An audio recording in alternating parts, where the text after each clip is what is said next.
Ozma and Dorothy were quite pleased with Woot the Wanderer, whom they found modest and intelligent and very well-mannered.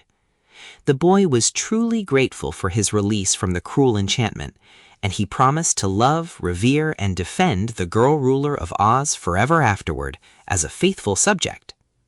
"You may visit me at my palace if you wish," said Ozma, "where I will be glad to introduce you to two other nice boys, Ojo the Munchkin and Button-Bright." "Thank your Majesty," replied Woot, and then he turned to the Tin Woodman and inquired, "What are your further plans, Mr. Emperor? Will you still seek Nimmy Amy and marry her, or will you abandon the quest and return to the Emerald City and your own castle?" The Tin Woodman, now as highly polished and well-oiled as ever, reflected a while on this question and then answered, "Well, I see no reason why I should not find Nimmy Amy. We are now in the Munchkin country, where we are perfectly safe, and if it was right for me, before our enchantment, to marry Nimmy Amy and make her Empress of the Winkies, it must be right now, when the enchantment has been broken and I am once more myself. Am I correct, friend Scarecrow?" "You are indeed," answered the Scarecrow. "No one can oppose such logic." "But I'm afraid you don't love Nimmy Amy," suggested Dorothy. "That is just because I can't love anyone," replied the Tin Woodman. "But if I cannot love my wife, I can at least be kind to her, and all husbands are not able to do that." "Do you suppose Nimmy Amy still loves you after all these years?" asked Dorothy. "I'm quite sure of it, and that is why I am going to her to make her happy. Woot the Wanderer thinks I ought to reward her for being faithful to me after my meat body was chopped to pieces and I became tin. What do you think, Ozma?" Ozma smiled as she said, "I do not know your Nimmy Amy, and so I cannot tell what she most needs to make her happy. But there is no harm in your going to her and asking her if she still wishes to marry you. If she does, we will give you a grand wedding at the Emerald City, and afterward, as Empress of the Winkies, Nimmy Amy would become one of the most important ladies in all Oz." So it was decided that the Tin Woodman would continue his journey, and that the Scarecrow and Woot the Wanderer should accompany him as before. Polychrome also decided to join their party, somewhat to the surprise of all.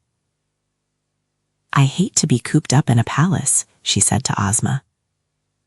"And of course, the first time I meet my rainbow, I shall return to my own dear home in the skies, where my fairy sisters are even now awaiting me, and my father is cross because I get lost so often." "But I can find my rainbow just as quickly while traveling in the Munchkin country as I could if living in the Emerald City or any other place in Oz, so I shall go with the Tin Woodman and help him woo Nimmy Amy."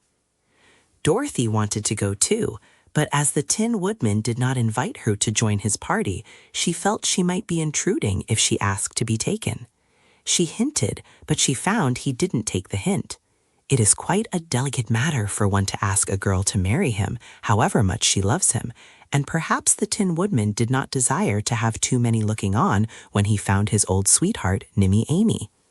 So Dorothy contented herself with the thought that she would help Ozma prepare a splendid wedding feast to be followed by a round of parties and festivities when the Emperor of the Winkies reached the Emerald City with his bride. Ozma offered to take them all in the red wagon to a place as near to the Great Munchkin Fullest as a wagon could get. The red wagon was big enough to seat them all, and so bidding goodbye to Ginger, who gave Woot a basket of ripe cream puffs and caramels to take with him, Ozma commanded the wooden sawhorse to start, and the strange creature moved swiftly over the lanes and presently came to the road of yellow bricks. This road led straight to a dense forest where the path was too narrow for the red wagon to proceed farther, so here the party separated. Ozma and Dorothy and Toto returned to the Emerald City after wishing their friends a safe and successful journey, while the Tin Woodman, the Scarecrow, Woot the Wanderer, and Polychrome, the Rainbow's daughter, prepared to push their way through the thick forest. However, these forest paths were well known to the Tin Man and the Scarecrow, who felt quite at home among the trees. "I was born in this grand forest," said Nick Chopper, the Tin Emperor, speaking proudly, and it was here that the witch enchanted my axe, and I lost different parts of my meat body until I became all tin.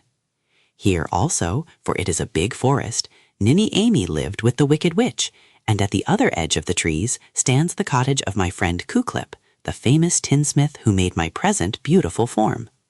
He must be a clever workman, declared Woot admiringly. He is simply wonderful, declared the Tin Woodman. I shall be glad to make his acquaintance, said Woot. If you wish to meet with real cleverness, remarked the Scarecrow, you should visit the Munchkin farmer who first made me. I won't say that my friend the Emperor isn't all right for a Tin Man, but any judge of beauty can understand that a Scarecrow is far more artistic and refined. You are too soft and flimsy, said the Tin Woodman. You are too hard and stiff, said the Scarecrow, and this was as near to quarreling as the two friends ever came.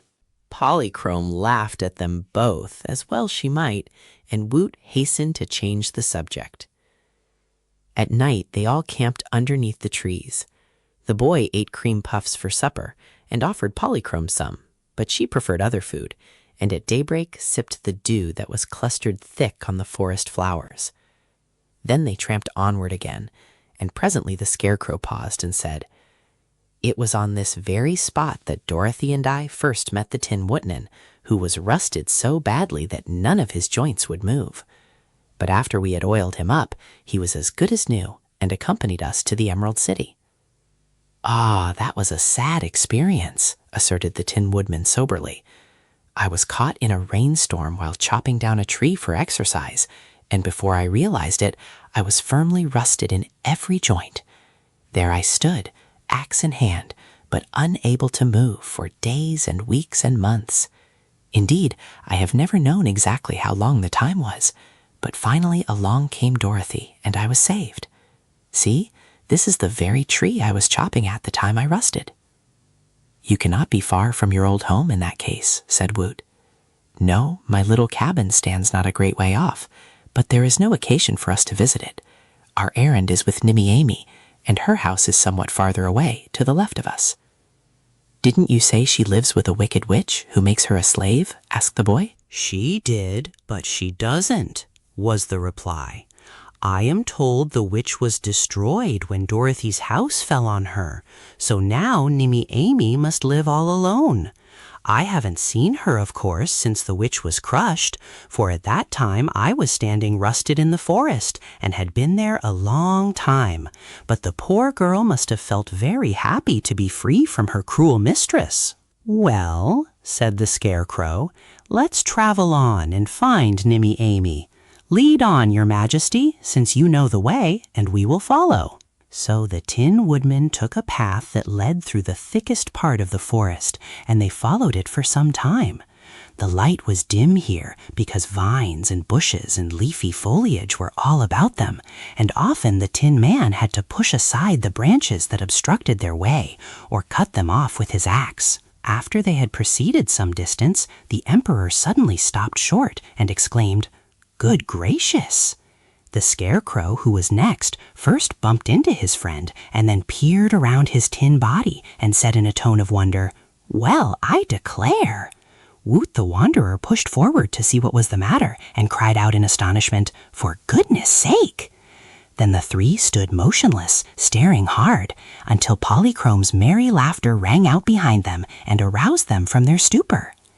In the path before them stood a Tin Man who was the exact duplicate of the Tin Woodman. He was of the same size, he was jointed in the same manner, and he was made of shining tin from top to toe. But he stood immovable, with his tin jaws half parted and his tin eyes turned upward. In one of his hands was held a long, gleaming sword. Yes, there was the difference, the only thing that distinguished him from the Emperor of the Winkies.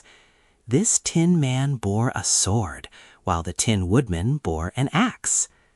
It's a dream! It must be a dream! Gasped Woot. That's it, of course, said the Scarecrow. There couldn't be two Tin Woodmen. No, agreed Polychrome, dancing nearer to the stranger. This one is a tin soldier. Don't you see his sword? The Tin Woodman cautiously put out one tin hand and felt of his double's arm. Then he said in a voice that trembled with emotion, "Who are you, friend?" There was no reply. "Can't you see he's rusted, just as you were once?" asked Polychrome, laughing again. "Here, Nick Chopper, lend me your oil can a minute." The Tin Woodman silently handed her his oil can, without which he never traveled, and Polychrome first oiled the stranger's tin jaws and then worked them gently to and fro until the tin soldier said, "That's enough. Thank you. I can now talk, but please oil my other joints." Woot seized the oil can and did this, but all the others helped wiggle the soldier's joints as soon as they were oiled until they moved freely. The tin soldier seemed highly pleased at his release. He strutted up and down the path, saying in a high, thin voice, "The soldier is a splendid man when marching on parade, and when he meets the enemy, he never is afraid. He rights the wrongs of nations, his country's flag defends. The foe he'll fight with great delight, but seldom fights his friends." Captain Fighter.